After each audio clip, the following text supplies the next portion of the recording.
Assalamualaikum warahmatullahi wabarakatuh. Alhamdulillahirabbil alamin. Wassalatu wassalamu ala Rasulillah wa ala alihi wa sahbihi wa man wala. Asyhadu an la ilaha illallah wahdahu la syarikalah wa asyhadu anna Muhammadan abduhu wa rasuluh. Amma ba'd. Pemirsa sekalian dakwah Solo yang dimuliakan Allah Subhanahu wa taala. Berjumpa lagi dengan kami. Kurang lebih tutum ya. Kuliah 7 menit atau lebih sedikit atau kurang sedikit. Semoga amal-amal ibadah kita semuanya diterima sisi Allah SWT, dan semoga melalui momentum bulan Ramadan ini Allah menggolongkan kita menjadi hamba-hamba Allah yang bertakwa. Amin Allahumma amin. Karena iman dan takwa lah itu yang akan menjadi sebaik-baik bekal kita untuk mudik nanti ke kampung halaman kita yang sebenarnya ke kampung akhirat gitu ya.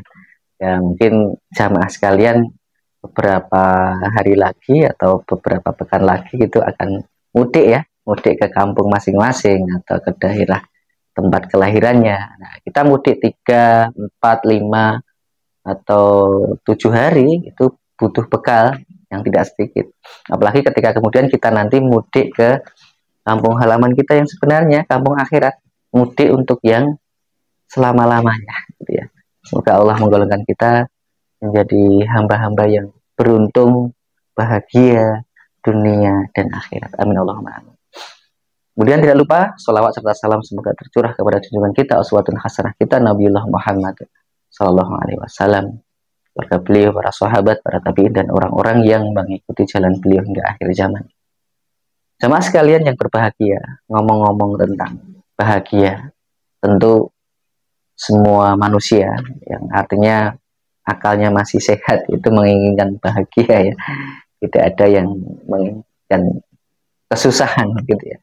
Nah, cuman memang kebahagiaan apa yang sebaiknya itu menjadi cita-cita kita gitu ya. Orientasi dalam hidup kita itu adalah kebahagiaan dunia dan akhirat tentunya gitu ya. Bagaimana doa yang sering kita lantunkan, Rabbana atina fid dunya hasanah wa fil akhirati hasanah wa qina adzabannar gitu ya. Namun jamaah sekalian, pertanyaannya bagaimana agar kita itu mendapatkan kebahagiaan dunia akhirat seperti itu gitu ya. Nah, di ini ada rumus atau resep yang telah disajikan oleh Imam Al-Ghazali rahimahullahu ta'ala di dalam kitab beliau Kimia Sa'adah. Jadi faktor-faktor atau elemen-elemen yang akan biidznillah menjadikan kita bahagia dunia akhirat ya. Apa aja itu? Ada 4 elemennya itu. Yang pertama itu adalah ma'rifatullah, mengenal Allah. Yang kedua ma'rifatun nafas, mengenal diri sendiri. Yang ketiga ma'rifatul dunya, mengenal dunia. Yang keempat adalah ma'rifatul akhirah, mengenal akhirat gitu ya. Jadi keempat elemen ini apabila kita memahami ya dengan baik, maka insya Allah kita akan memperoleh kebahagiaan dunia dan akhirat insya Allah, seperti itu. Yang pertama ma'rifatullah, mengenal Allah. Kalau seorang hamba, insan manusia itu mengenal Allah dengan baik, maka dia tentunya tidak salah di dalam melakukan peribadahan, penyembahan ya, ubudiyah kepada Tuhan gitu ya. Bahwa Allah itu hanya satu ya. La ilaha illallah. Ya. Tuhan itu hanya satu. Tidak ada Tuhan-Tuhan lain. Tidak ada ilah-ilah yang lain. Maka dia akan insya Allah memiliki tauhid yang mantap gitu ya. Kemudian ketika seseorang itu mengenal Allah dengan baik, maka dia juga akan berusaha untuk mencintai Allah gitu ya. Karena dengan cinta kepada Allah SWT, hal itu akan membuat kita ringan untuk melakukan ibadah, lebih enteng dalam melakukan ketaatan-ketaatan pada Allah SWT. Dan juga ketika kita itu mengenal Allah dengan baik, itu kita tidak putus asa dengan rahmatnya Allah, meskipun dosa kita seperti lautan, ya, samudra, tinggi gunung, gitu ya. Tapi kita tidak putus asa untuk kembali kepada Allah, untuk berhijrah kepada Allah Subhanahu Wa Taala. Ada kalanya ada bisikan-bisikan dari syaitan, gitu ya, agar supaya kita itu tidak mendekat kepada Allah, merasa wah dosanya sudah luar biasa banyak sehingga tidak pantas lagi untuk masjid, tidak merasa tidak pantas lagi untuk ngaji ilmu agama ya secara intensif, bisa seperti itu. Merasa dosanya sudah menggunung, gitu ya. Lalu dia tidak mau kembali kepada Allah Subhanahu Wa Taala. Ya.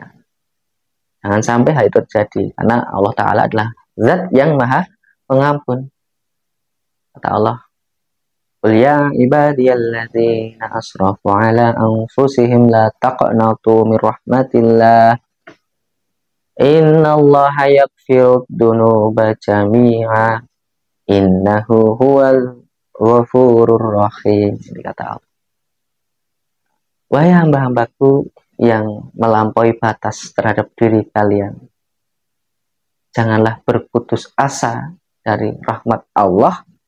Innallaha yaghfiru dzunuba jami'a. Sesungguhnya Allah itu mengampuni segala dosa. Innahu huwal ghafurur rahim. Sesungguhnya Allah itu Maha Pengampun dan Maha Penyayang. Seperti itu. Mengenal Allah. Nah, kemudian kita harus benar-benar mengenal Allah, gitu ya.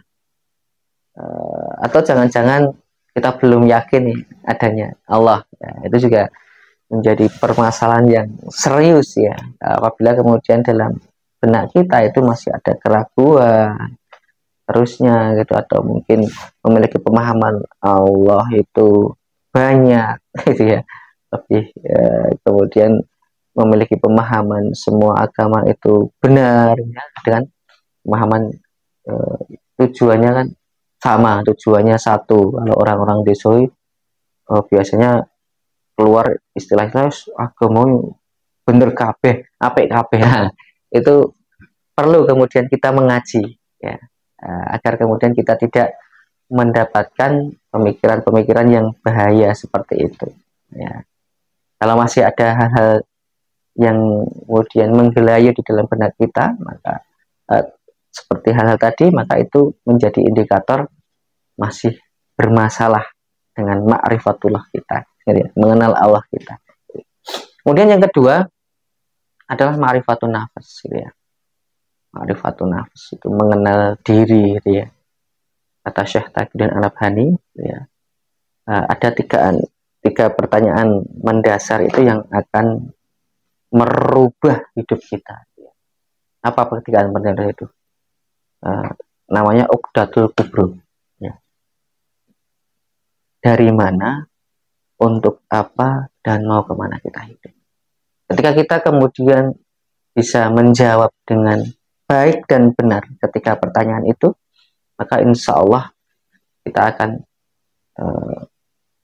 berubah. Apabila sebelumnya itu berada di zaman atau di kegelapan, maka insya Allah kita akan memperoleh cahaya yang terang dengan Islam, seperti itu.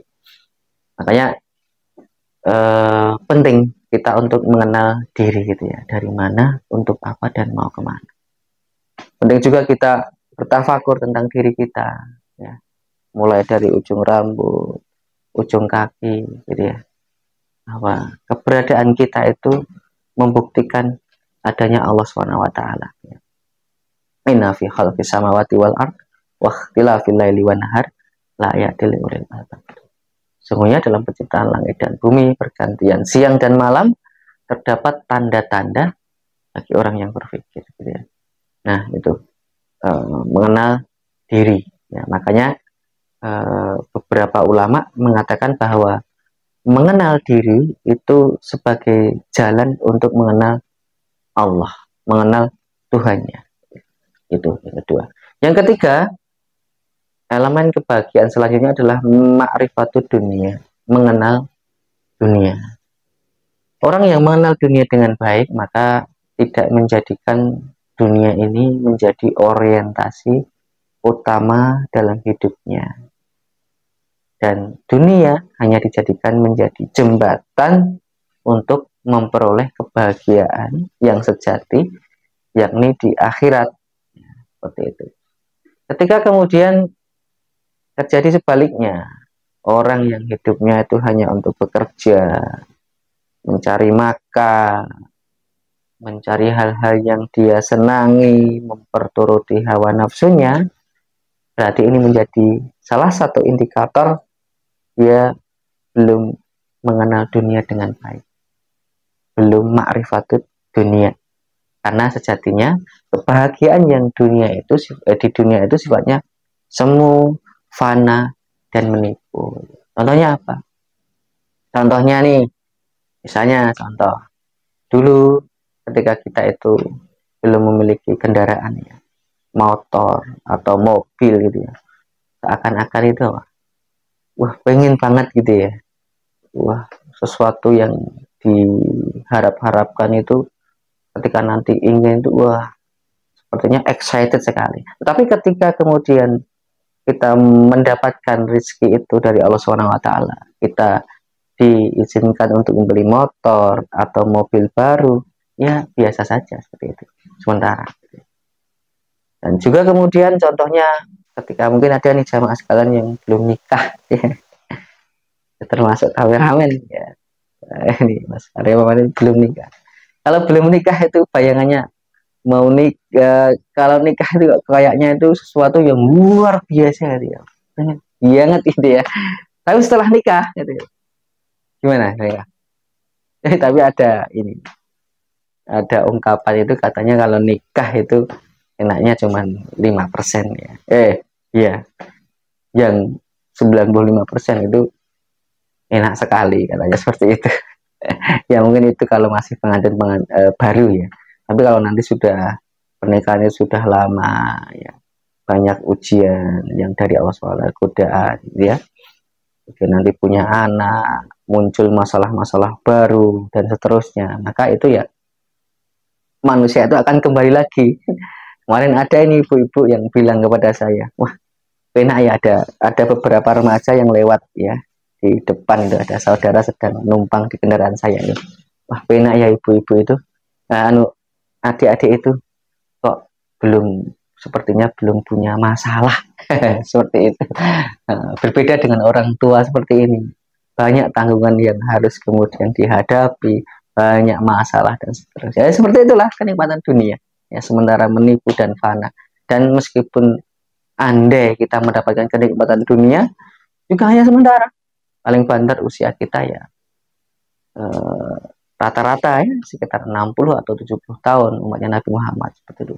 Kan kalau sudah usia 50-an ke atas itu juga tidak bisa menikmati sebagaimana kemudian semasa masih muda ya. Mau makan enak takut kolesterol, mau makan itu takut darah tinggi, mau makan ini khawatir ini itu dan seterusnya. Nah, artinya ya dunia itu fana, menipu dan sementara, maka jangan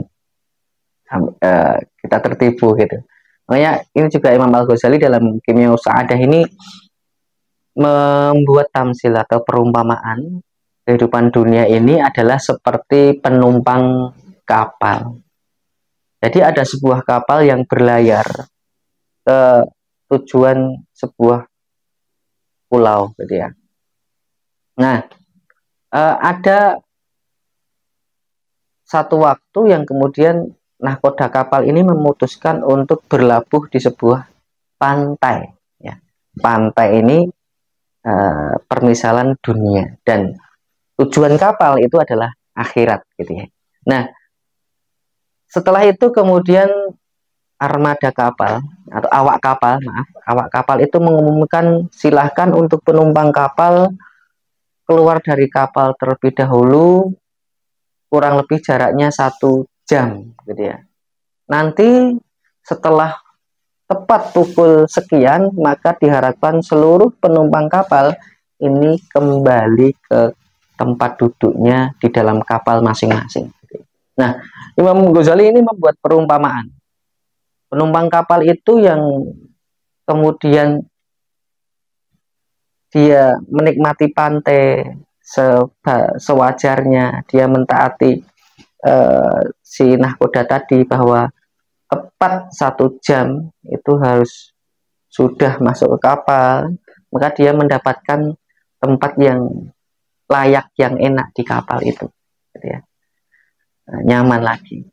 Tapi kemudian ada penumpang kapal yang kedua itu adalah ketika dia itu berada di pantai, itu membawa banyak cindera mata dari kapal itu. Dan dia bawa masuk ada macam-macam cindera mata, oleh-oleh atau apalah gitu ya, masuk ke kapal, dan ternyata bawaan dari pantai itu atau yang dia nikmati di dunia itu, biasanya seperti itu ya, permisalannya gitu ya, ternyata menyusahkannya di dalam kapal, yaitu akhirnya tempat duduknya menjadi sempit, dia berat, tidak nyaman lah seperti itu. Nah, ada yang ketiga, jenis penumpang kapal yang ketiga, yakni sangat menikmati keindahan sebuah pantai yang digunakan untuk berlabuh sementara tadi, lalu dia berjalan-jalan menikmati pemandangan yang luar biasa di pantai atau di dunia itu, sehingga dia lupa bahwa dia itu waktunya hanya 1 jam. Nah, dan dia itu berjalan-jalan menikmati keindahan alam itu lebih dari 1 jam, ya, kebablasan dalam menikmati pantai. Akhirnya setelah kembali ke pantai, kapalnya sudah berjalan, dia ketinggalan kapal, dia tersesat di pantai. Seperti itu. Nah, itulah permisalan yang luar biasa mengenal dunia. Dan yang terakhir adalah elemen kebahagiaan adalah mengenal akhirat, ma'rifatul akhirat, ya. Kalau seorang hamba itu ketika mengenal akhirat dengan baik, maka dia akan timbul perasaan rindu kampung halaman, rindu akhirat. Ketika kemudian dia itu rindu dengan kampung halaman, rindu akhirat, maka dia mempersiapkan bekal untuk menjadi bekalnya nanti di akhirat, seperti itu. Ada contoh lagi, kalau orang yang tidak mengenal akhirat dengan baik, maka dia juga tidak ada rasa takut sama Allah. Ada takutnya itu sangat minim sekali. Pernah suatu ketika itu di sebuah daerah, saya mampir beli mie ayam gitu ya. Lalu terdengar suara adzan sholat asar ya. Allahu Akbar, Allahu Akbar. Malah beliau ini, si fulan ya, semoga Allah mengampuni, malah jawabnya apa? Allahu Akbar juga gitu. Nah, astagfirullahaladzim. Kita juga malah nyata apa? Allahu Akbar itu. Nggak Inggris, wis tahu. Nah, itu di antara indikator apa? Tidak takut sama Allah SWT, menyepelekan apa? Syariat Allah SWT, menyepelekan panggilan Allah SWT. Ada juga ungkapan-ungkapan misalnya surah popo mlebu neraka, enggak apa-apa masuk neraka. Itu temannya artis-artis misalnya seperti itu. Jadi berarti dia belum mengenal akhirat dengan baik ya. Jadi banget ya kalau dia itu nanti temannya akan artis. Padahal sekarang juga banyak ya artis yang hijrah seperti itu ya. Dan kalaupun ada artis yang masuk ke api neraka, masih secantik itu tadi. Nah, seperti itu. Artinya dia apa? Belum mengenal akhirat dengan baik. Maka indikator elemen-elemen atau faktor-faktor kebahagiaan kita sebagaimana disebut oleh Imam Al-Ghazali itu ada 4. Yang pertama ma'rifatullah, yang kedua ma'rifatun nafas, yang ketiga ma'rifatul dunia, yang keempat ma'rifatul akhirat. Semoga kita semuanya dibimbing oleh Allah SWT agar kita memahami dan juga mengaktualisasikan keempat makrifat tadi, dan kita semoga mendapatkan peruntungan, kebahagiaan dunia dan akhirat. Amin Allahumma amin. Mungkin itu yang bisa kami sampaikan. Maaf apabila ada salah kata.